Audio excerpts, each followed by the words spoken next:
Olá, sejam muito bem-vindos aqui ao podcast da Igreja do Calvário, Paz na Montanha.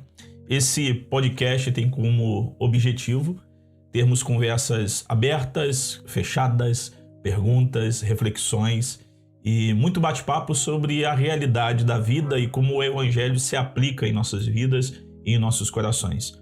Somos da Igreja do Calvário em Petrópolis e esse podcast é destinado a essa cidade e a todos que ouvirem também, espalhado aí pelo mundo inteiro.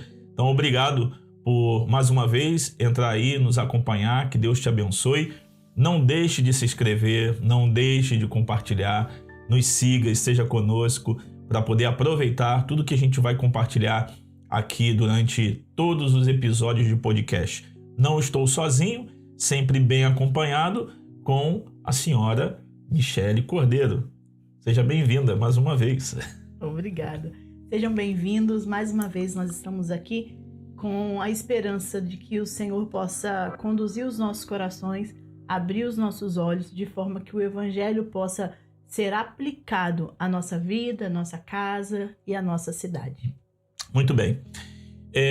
Nós conversamos sobre ansiedade, cansaço da alma nos episódios anteriores. Conversamos sobre esse assunto e agora nós vamos falar sobre o Evangelho entrando dentro de casa, o Evangelho dentro da casa. O Evangelho, essa boa notícia, não é uma mensagem para ser compartilhada nos cultos de domingos apenas. Não é simplesmente para estar nas canções, ou então nos estudos bíblicos do grupo pequeno, ou então na escola dominical. O Evangelho precisa ser encarnado, precisa encarnar dentro dos nossos lares, nas nossas casas, nas nossas vidas, e tocar todas as áreas da nossa convivência. É fácil isso? Não é. Eu não sei você, mas eu venho de uma realidade, de um histórico familiar, de gritarias, de muita confusão, de agressões, de falta de exposição de carinho e de amor. E mesmo assim, Deus cuidou da gente, dos meus irmãos, da minha família, da minha casa. Mas quando eu vim para o casamento, quando eu me casei com a Michele, eu não sabia muito bem o que oferecer, o que entregar a ela e nem meus futuros filhos. Eu tive que aprender como que o Evangelho se aplica dentro de casa, em mim como esposo, como pai, como cidadão, como homem que trabalha, como provedor, como protetor e com sinceridade. Não foi e não é uma tarefa fácil. Como que a gente tira o Evangelho do púlpito da igreja e traz para dentro de casa? É só trazer a Bíblia? Hoje em dia já nem se leva mais Bíblia para a igreja, né? Traz o celular. Não é tão simples, né? Gostaria que fosse.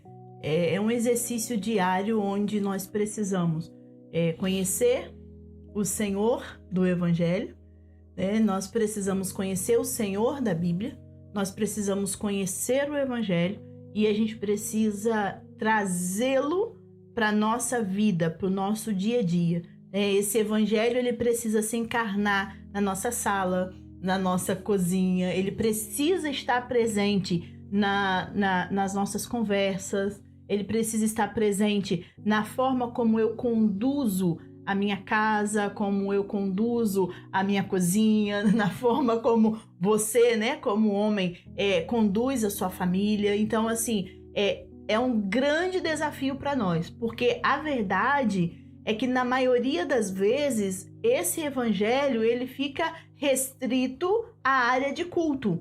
A sensação que temos é que esse evangelho ele está em uma esfera diferente da nossa realidade cotidiana. É para a igreja, né? É para a igreja. São para as canções, maravilhosas canções, né? Que fala sobre graça, fala sobre perdão, né? Fala sobre alegria, fé, né? Eu estou sendo sustentado pelo Senhor. Só que isso precisa ser real. Nós precisamos experimentar isso dentro da nossa rotina, né? Dentro da nossa casa. Então, por isso se torna um desafio tão grande. Porque você vai pegar uma verdade, você vai trazer essa verdade e você vai ter que abandonar as suas verdades. Nós vamos ter que deixar as nossas verdades para que a verdade do Evangelho ela seja aplicada ao nosso coração. E hoje, né, nesse episódio, e nós temos aqui como tema quando a casa vira campo de batalha. Quando a casa vira campo de batalha. A gente precisa, se você é um cristão e conhece a narrativa bíblica, a história bíblica, casa nunca mais foi um lugar simplesmente de paz depois da queda. A gente tem a primeira família na história bíblica que depois da queda já houve conflito entre o casal, porque eles tiveram primeiro um problema com Deus. Então agora tem um problema entre o casal. Depois tem os irmãos. Um mata o outro. Depois disso, todas as famílias da terra dificilmente não vão viver e não vão ter conflitos. Dificilmente não vão ter. Eu acho que é impossível, na verdade, não ter conflitos. Então, quando a gente olha para essa realidade, a expectativa de ter uma família, uma casa sem nenhum ruído é quase que uma utopia. Você ter um lar, criar filhos sem questionamentos, sem ele colocar sua autoridade e liderança em xeque, sem conflitos de interesses entre o casal, é meio complicado. Eu acho que é muito difícil isso acontecer. Então, quando a gente olha para toda essa narrativa bíblica, quando agora pecadores vivem debaixo do mesmo teto, habitam no mesmo lugar, disputam o mesmo banheiro, têm o mesmo quarto para dormir, uma televisão às vezes para disputar quem que vai ver qual série ou qual filme, uma geladeira única onde você guarda uma coisa que você guardou para você comer, mas vem alguém depois e não sabe de quem é e come. Uma pia que muitas vezes não vai ficar vazia porque sempre todo mundo vai acumular coisas ali em cima. E como que tem paz numa casa cheia de pecadores vivendo debaixo dela? A gente está tentando descobrir. Há 23 anos que a gente tem buscado, a gente tem corrido para esse alvo, né? Para esse objetivo. Mas existe esperança para nós. Graças a Jesus, existe esperança para nós. Depois da queda, de fato, os relacionamentos foram corrompidos. Depois da queda, as famílias, né, passaram a ter dificuldade, conflitos entre si. Só que acontece algo no meio do caminho, no meio da história, que foi Jesus. E quando esse evangelho, quando o evangelho de Jesus, quando a palavra viva habita dentro dos nossos corações, dentro da nossa casa, há esperança. Quer dizer que não teremos conflitos? Não, nós temos conflitos. Nós temos, né? A nossa casa é uma casa real, é uma casa de verdade, onde nós temos pecadores, onde nós pecamos um contra os outros, contra o outro muitas vezes, onde nós erramos, onde nós falhamos, mas onde sempre há graça, onde sempre há arrependimento, onde sempre há pedido de perdão. Então, por isso que há esperança, não a esperança da família perfeita, mas a esperança de uma família sendo guiada por Jesus, guiada pelo Evangelho. Então, é difícil? Mas não é impossível, porque em Cristo nós encontramos paz para as nossas famílias. Mesmo que tenhamos problemas, falta de dinheiro, problemas de saúde, conflitos entre os relacionamentos, mesmo que exista tudo isso, nós conseguimos edificar o nosso lar de forma sólida, de forma que não é derrubado pelo vento, de forma que o pecado não impera, mas sim a graça de Deus sendo derramada dentro das nossas casas, dentro das nossas famílias, todos os dias. Porque se não fosse a graça de Deus, se não fosse o Evangelho, se não fosse a lei de Deus guiando os nossos corações, de fato não seria possível. Não haveria esperança para nós. Mas nós temos Jesus. Amém. E por causa disso... E já podemos terminar o episódio. Já demos a solução. Mas o interessante é que dentro da casa, às vezes, existe esse conflito, né? Essa guerra, às vezes, dentro do lar. Porque dentro de casa as máscaras caem. A menina que está no Instagram postando foto maquiada e bem arrumada, a mãe dela conhece ela quando ela acorda e como que ela não coopera dentro de casa. A mãe que às vezes está dizendo que é uma boa mãe, maravilhosa e tudo às vezes fora, os filhos sabem quem ela é de verdade em casa. Aquele pai amoroso que trata bem tudo, que chama todo mundo de preciosa, precioso, meus queridinhos. Os filhos e a esposa sabem quem é ele dentro de casa. Se a vida pública dele é verdade na vida privada. Então, como todos nos conhecemos dentro de casa, não tem lugar para esconder. Não tem lugar para esconder as máscaras. Então, as expectativas caem. A realidade está ali. A gente começa a conviver nessa realidade. Tem um cansaço, tem um trabalho, tem a escola, tem frustrações, tem enfermidades. Tudo isso está debaixo do teto, né, da casa da família. E os compromissos, cuidado e tantas coisas que acontecem, tá ali dentro. Parece que tem hora que a casa ela pode se tornar um lugar cheio de pólvoras. E a qualquer momento alguém pode riscar um fósforo e aquilo explodir. A gente vê em Petrópolis pessoas que perderam familiares, perderam coisas, patrimônios, imóveis, carros, tem medo da chuva, sabe que às vezes para conseguir algumas coisas tem que ir embora. E junta essas aflições todas, que é a aflição social, familiar, espiritual, e às vezes não tem como cuidar de tudo isso sozinho dentro da casa. A possibilidade de dar certo sem Cristo é quase que nula. A gente precisa entender que uma louça na pia, uma mensagem não respondida, algo sendo dito, né, com palavras atravessadas, está revelando algo que está mais profundo, que está lá dentro do coração, que essa pessoa às vezes não consegue dizer. O que é? A frustração ou talvez o ídolo do coração que ela está tentando alimentar. Eu acho que quando a gente olha para nossa vida, né, para nossa realidade, e quando eu quero dizer a nossa realidade, eu quero dizer a realidade das famílias. Quando nós olhamos para a realidade das famílias, de fato, tem tudo isso que você acabou de citar, né? As pressões, os desafios, as dificuldades, um idoso que eu preciso cuidar, é o filho que eu preciso vê-lo na escola, é um filho que se comporta mal, é um casal que anda em brigas, em discussões e que não conseguem chegar a um equilíbrio dentro de casa. Então, assim, essa é a realidade da família. Essa é a realidade da família por causa do pecado. Só que se a gente for olhar para essas famílias, se a gente for olhar para essas pessoas, a gente vai descobrir que ainda existe amor, ainda existe, né, o desejo de manter-se unidos.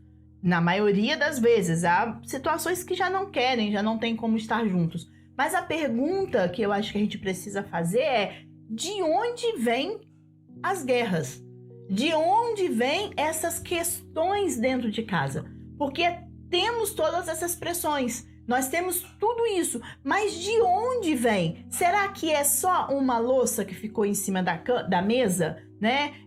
Uma louça que ficou em cima da pia que não foi lavada, um prato que foi deixado em cima da mesa, uma toalha fora do lugar, um sapato fora do lugar? Só isso que causou todo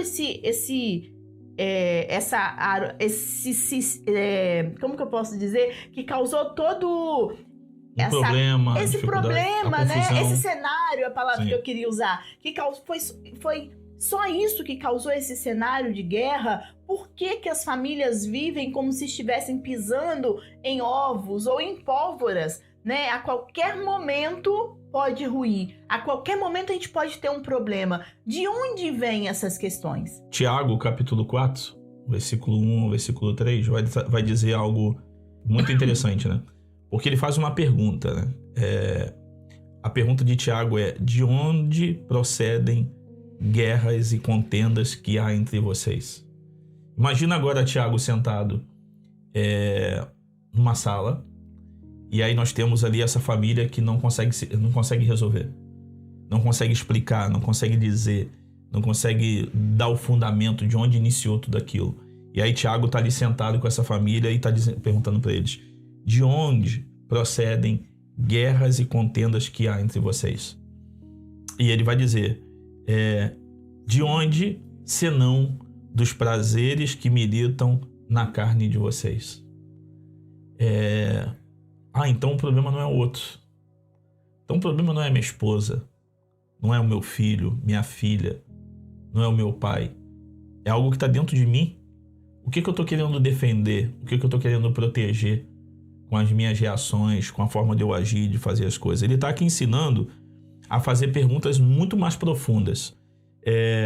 Quem começou? Não pode ser simplesmente quem começou a briga, né? Quem que começou aqui a briga do casal? Não importa. Quem falou mais alto aqui na discussão? Não importa. Quem é que está certo aqui na discussão? Não Essa importa. Não é a questão, né? Quem errou primeiro? Né? Se tem um conselheiro fazendo essas perguntas, ele está começando por lugar errado, que ele pode piorar a situação. Mas ele pergunta, de onde vêm as guerras? Qual é a raiz? Qual é o motivo? De onde está nascendo o conflito? A não ser dos desejos que estão guerreando dentro de vocês. Nem todo desejo é ruim em si, mas pode ser um problemão. Quando esse desejo se torna algo essencial na minha vida, quando esse desejo se torna grande demais, a ponto de não me impedir de pecar contra o outro, aí ele se torna ruim. Então, quando eu desejo demais uma coisa, por exemplo, desejar descansar não é pecado, não é ruim. Desejar o descanso é legítimo. Desejar respeito é legítimo. Desejar ser ouvido também é legítimo. Desejar segurança também é legítimo. Desejar colaboração dentro de casa também é legítimo. Nós precisamos, né, dar segurança, colaborar. O problema é quando esse desejo bom se torna uma exigência absoluta. Quando eu passo dentro de casa exigir respeito, quando eu passo dentro de casa exigir que todos trabalhem para que eu possa descansar, quando eu passo exigir dentro de casa que eu tenho que ser ouvido, não que eu tenho que ser ouvido apenas porque, eu estou dizendo, então me escute, mas quando eu quero controlar as pessoas dentro de casa para que eu possa ser ouvido. Então, quando eu digo essas coisas dessa forma, aí esse desejo deixou de ser um simples desejo e aí passou a ser algo estimado, algo grande demais, que eu não vou me importar. Para ter isso, eu não me importo se eu vou pecar contra você. Olha o desejo dentro do coração. É sobre isso que Tiago tá falando. Dos desejos que militam na sua carne. Não os desejos legítimos, mas quando eu desejo tanto uma coisa que eu não me importo o que eu vou ter que sacrificar para conseguir. E aí, às vezes, nós sacrificamos a paz dentro de casa. Às vezes, nós sacrificamos uma boa conversa. Às vezes, nós sacrificamos um bom relacionamento. Às vezes, nós sacrificamos uma boa intimidade ou uma intimidade verdadeira entre o casal. Nós sacrificamos tudo isso para a gente conseguir algo que a gente deseja. Então, quando isso acontece, é porque esse desejo tornou-se um ídolo no nosso coração. E aí nós passamos a ser controlados por ele e passamos a querer controlar os outros. E aí, quando eu digo assim, ou quando eu penso, eu preciso disso para ficar bem, é porque eu desejo demais alguma coisa. Quando eu digo, eu preciso que você faça do meu jeito, tornou-se algo absoluto. Quando eu digo, eu preciso controlar essa situação, algo absoluto. Eu preciso vencer essa discussão. Não importa se eu vou ser justa. Não importa se eu estou buscando a verdade. Eu preciso vencer essa discussão. O que importa é isso. Eu não me importo mais com quem está diante de mim. Eu não me importo com meus filhos. Eu não me importo com meu marido. Eu não me importo com a minha esposa. Eu me importo com o meu desejo absoluto. Eu preciso vencer. A casa precisa funcionar do meu jeito.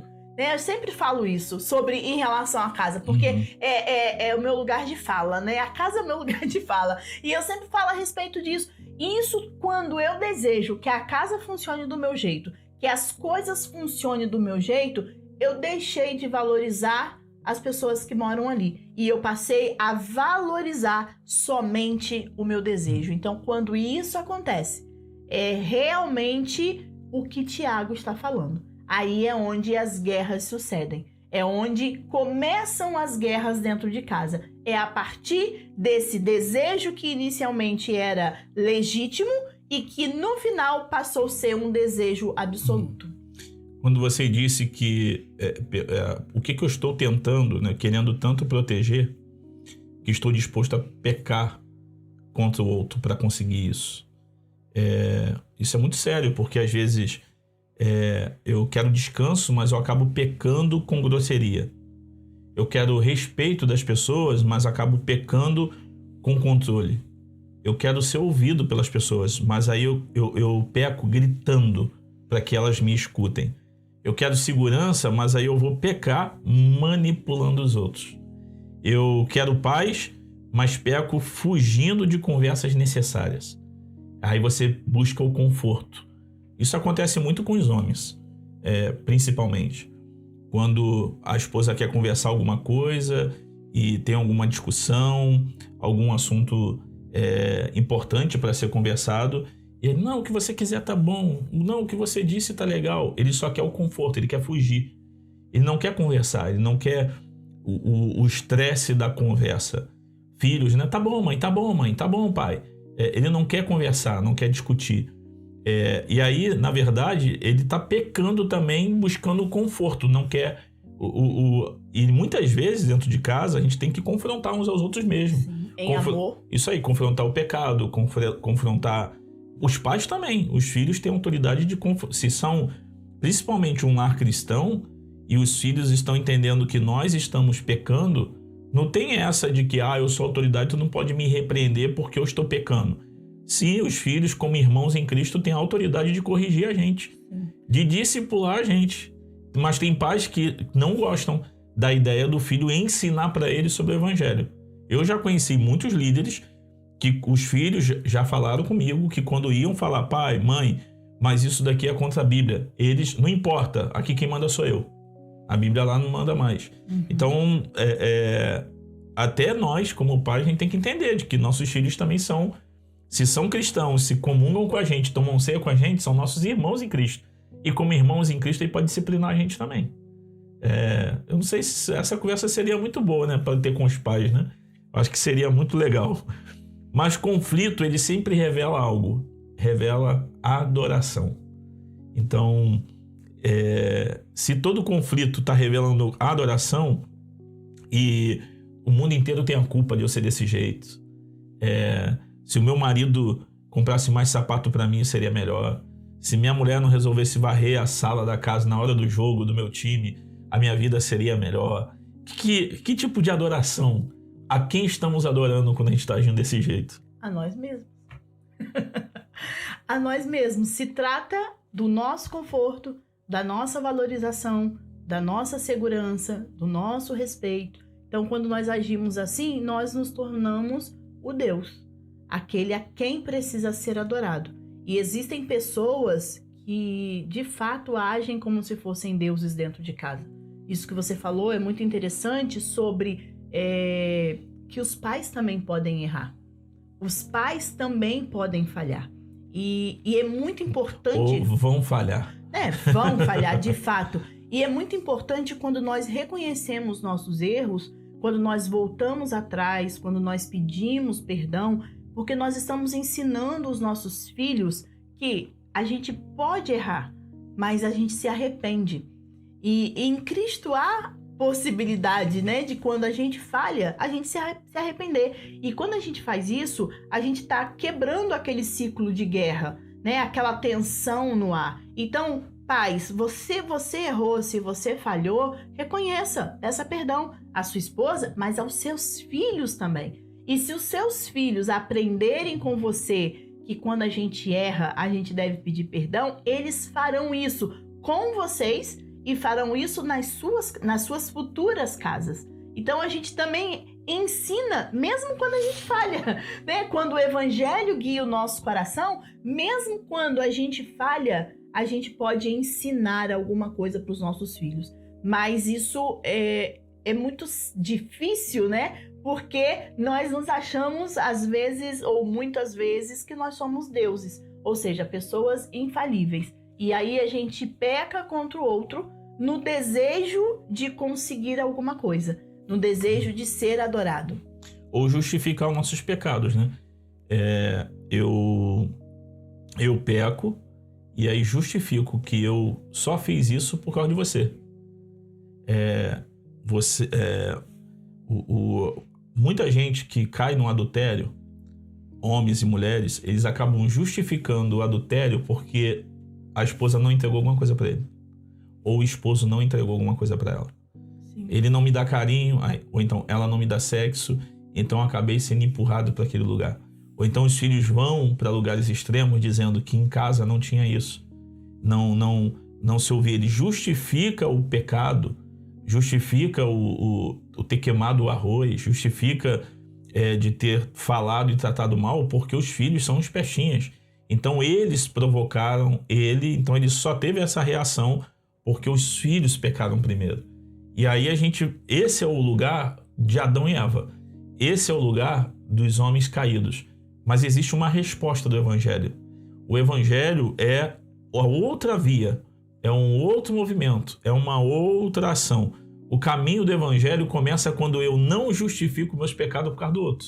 Sim, e ao invés de colocar a culpa no outro, o Evangelho vai nos ensinar e vai mostrar que nós deveríamos olhar para o nosso próprio coração. Ao invés de apontar o que o outro fez, eu deveria perguntar: o que está acontecendo em mim? O que está acontecendo comigo? Por que eu estou tão estressado? Ou o que está acontecendo comigo? Por que eu estou trazendo toda a carga lá de fora, toda a carga do meu trabalho e estou jogando em cima da minha família? Por que eu não tenho mais paciência dentro de casa? O que está acontecendo comigo? O Evangelho nos ensina a olhar para o nosso coração, ao invés de olhar para o outro e jogar a culpa no outro. Porque quando eu jogo a culpa no outro, quando eu digo o outro pode ser o pai, o filho, a esposa, o cachorro, o papagaio, o pastor. Então, quando eu jogo a culpa pro outro, eu estou fugindo da minha responsabilidade dentro de casa. Da minha responsabilidade de trazer a paz, de trazer a ordem. Então, é muito mais fácil eu fazer isso. É muito mais fácil porque eu estou me justificando o meu pecado. Mas o Evangelho nos ensina a olhar para aquela situação. E aí, às vezes, a grande pergunta é: como que eu vou aplicar o sermão de domingo na minha segunda-feira? É num momento como esse. Por exemplo, eu tive uma discussão com o Alex. Melhor dizendo, eu vou dar um exemplo que aconteceu comigo ontem. Dentro de casa, entre eu e os meninos. Um exemplo bem prático. Eu estava ontem, dia de faxina, dia de limpar a casa, e eu estava dando uma limpeza na casa, lavando o banheiro, lavando a cozinha, e eu tinha que terminar porque eu tinha um compromisso. E o Isaac chegou, né, o meu filho mais velho, e nós começamos a conversar. Só que eu estava muito irritada. Eu estava muito estressada, porque eu estava fazendo todo aquele trabalho e eu ainda tinha um compromisso. Então, quando a gente começou a conversar, ele apresentou uma situação para mim e eu não concordei com aquela situação. Só que eu queria fazer ele entender a situação do meu jeito. Olha o pecado do meu coração. Eu queria que ele entendesse a situação do meu jeito. E aí a gente começou a conversar e aquilo começou a ficar um pouco mais acalorado. Claro que como filho, ele não ia aumentar a voz para mim. Mas eu como mãe aumentei a voz. Perdi a paciência com ele. Ao ponto de dizer, tá bom, vai lá e eu vou seguir aqui com o meu trabalho. Ou seja, eu não tive paciência, eu quis controlar o coração do meu filho, controlar a mente do meu filho, e aí continuei trabalhando. Pouco tempo depois chegou o Ibrahim. Ele queria fazer alguma coisa para ele lanchar, e Ibrahim é cozinheiro, ele gosta de inventar. E aí coitado do Ibrahim, ele foi pegar um ovo para fazer na geladeira para fazer um biscoito que ele queria. E moral da história, ele quebrou o ovo no chão da minha cozinha. Imaginem qual foi a minha reação.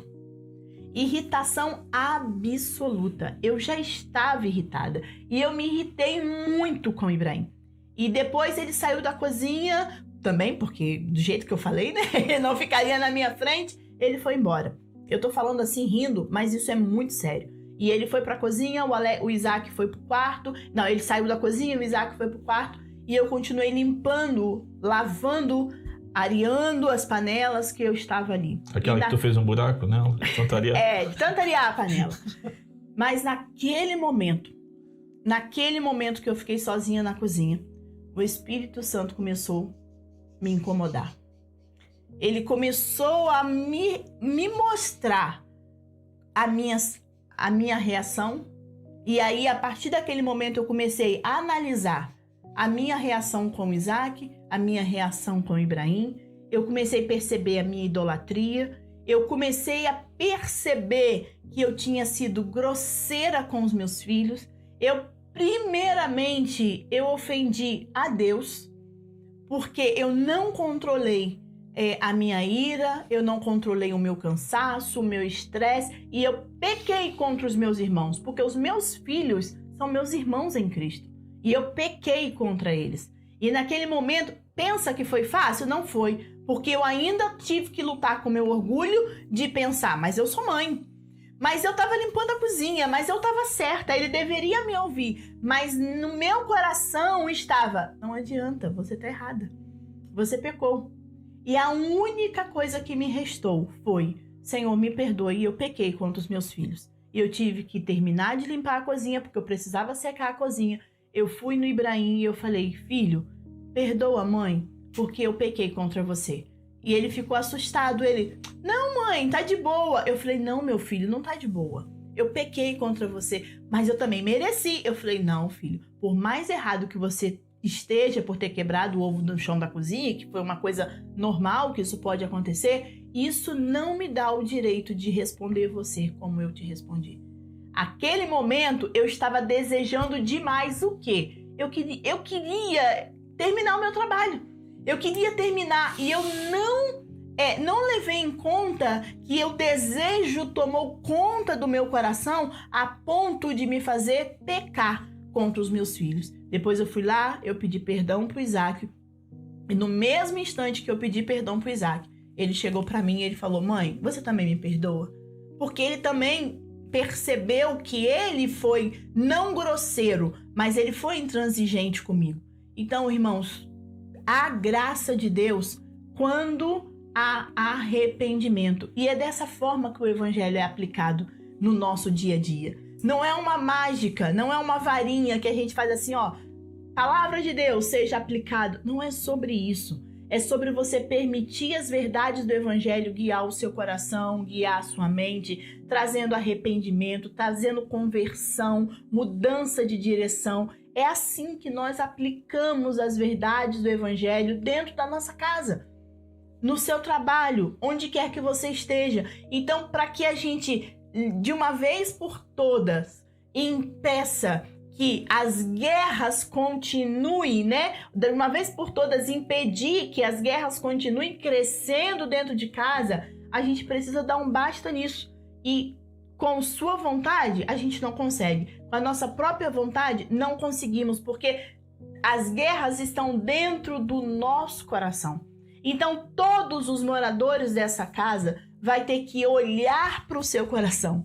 Todos os envolvidos nessa guerra vai ter que olhar para o seu coração e perguntar: o que está acontecendo comigo? Ao invés de o que o outro fez, é o que está acontecendo comigo. Por que eu reagi dessa forma? Por que eu estou tão intransigente? Por que eu estou tão egoísta? Por que eu estou tão sem paciência? Por que eu estou tão fria com meu marido? Tão fria nos relacionamentos com os meus filhos? Por que dentro da minha casa não tem mais proximidade? O que está acontecendo comigo?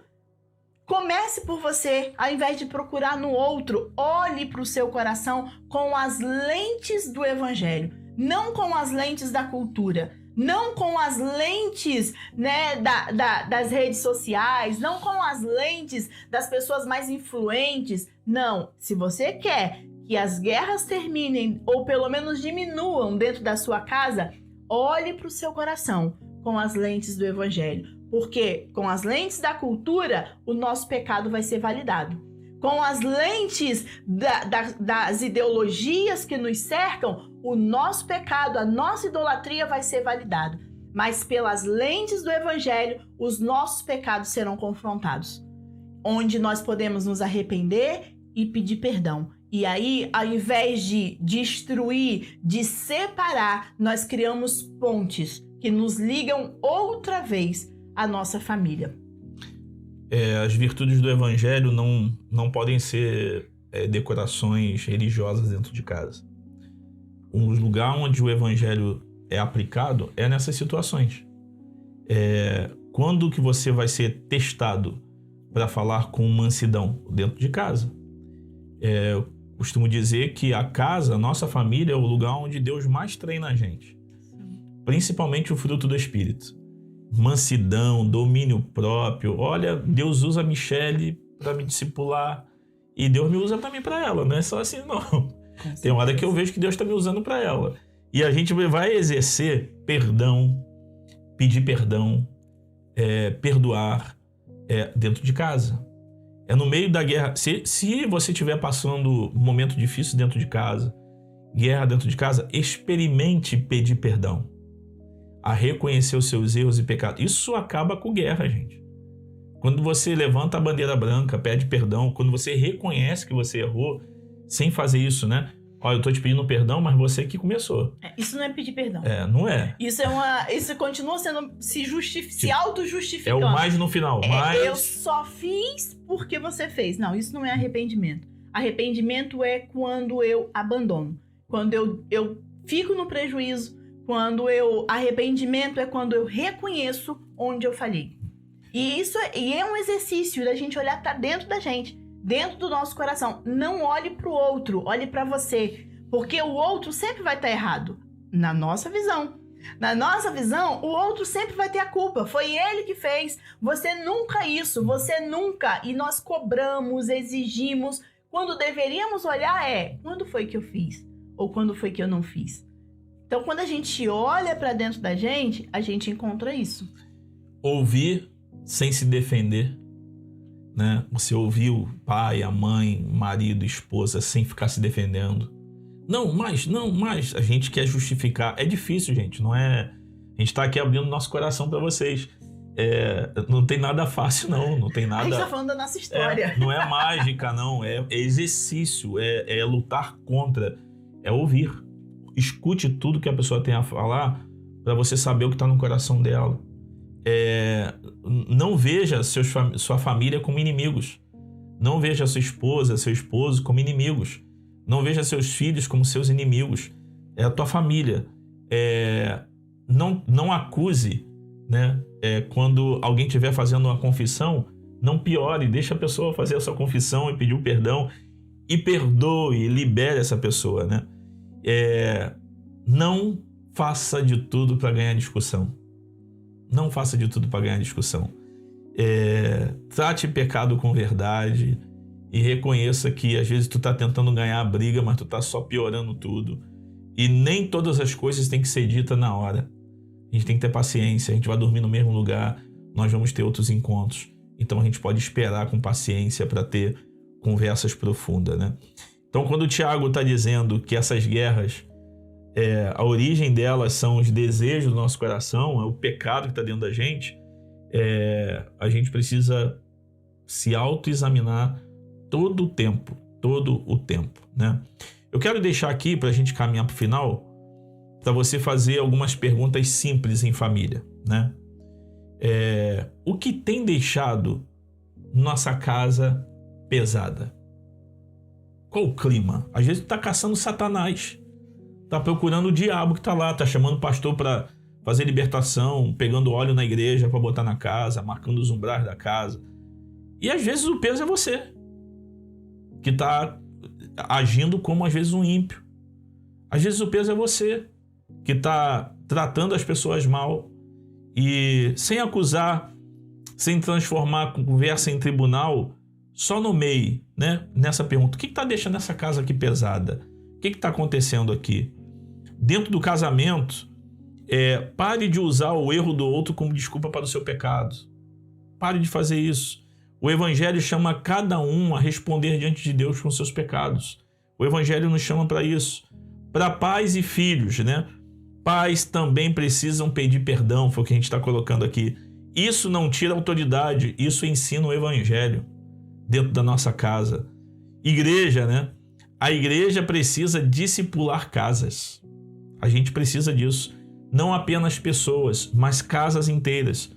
Uma comunidade centrada no Evangelho ajuda famílias a conversarem, confessarem seus pecados, a perdoarem e a recomeçar. E não vamos com conselho porque não tem mais o que fazer. A gente acredita que famílias podem ser restauradas pelo Evangelho.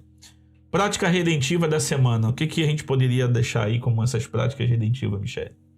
Bom, nessa semana, escolha uma conversa pequena, mas honesta dentro da sua casa.